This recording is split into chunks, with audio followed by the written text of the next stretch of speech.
If you were born in the 90s, chances are you remember Pixar's hit film A Bug's Life.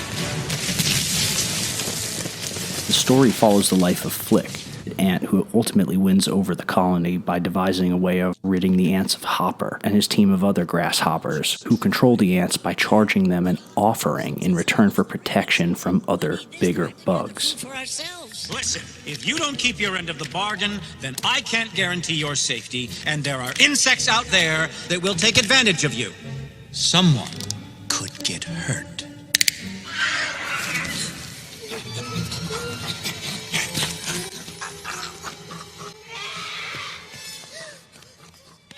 In what is essentially an act of bullying, what we really see is that the grasshoppers want payment in return for protection from the grasshoppers. I'm gonna make him an offer he can't refuse. Like Thumper? Leave her alone!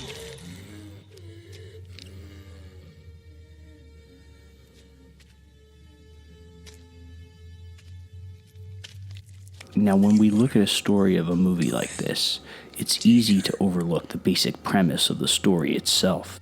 All of the characters in the movie are bugs, but there is an apparent hierarchy of bugs, as It's a bug-eat-bug world out there, princess. One of those circle of life kind of things. Now let me tell you how things are supposed to work. The sun grows the food, the ants pick the food, the grasshoppers eat the food. And the birds eat the grasshoppers. Hey, like the one that nearly ate you. You remember? Oh, you should have seen it. Okay? This blue jay, he has him halfway down his throat, okay? And Hopper's kicking his But feet. remember, this isn't really a movie about bugs at all. Sure, they might be computer-generated, upright walking versions of the arthropods, but they are voiced by people. They act like people. They think like people. They are people. So what does that say about us?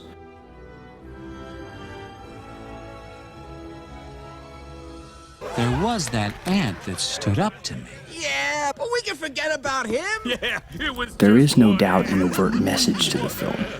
Don't count the little guy out, because one man is stronger than you might think. Yeah, boss, they're puny. Puny? Say, let's pretend this grain is a puny little ant. Did that hurt? Nope. Well, how about this one? Are you kidding? Well, how about this?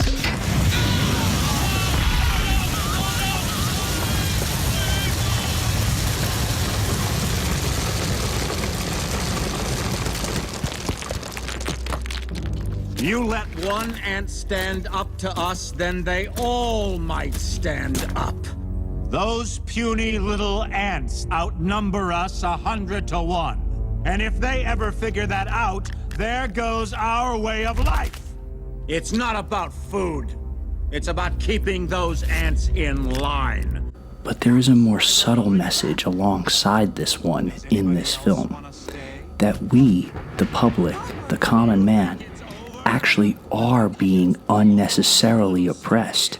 Because as the ending turns out, the ants presumably didn't need the grasshoppers after all. It makes you think.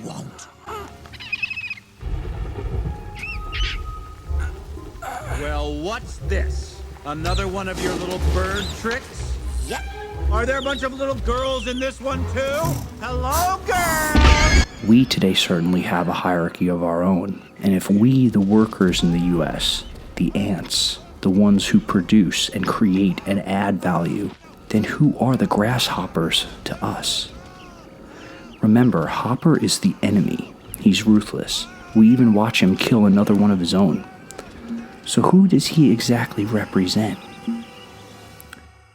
You ants stay back!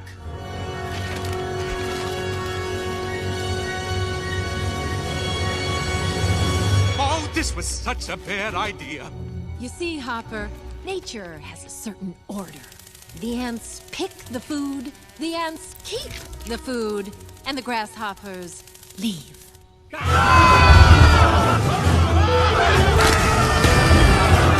so proud of you, Flick! Where are you going? They're just ants.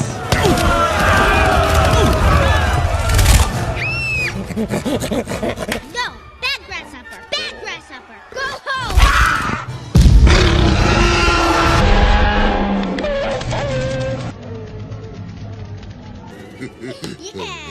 For other videos and more content, check out my channel Beyond Common Knowledge and click below to subscribe. It costs you nothing but a click, but it means everything to me and other YouTubers out there. And for more access and benefits, including newsletters and request a video, check out my Patreon page.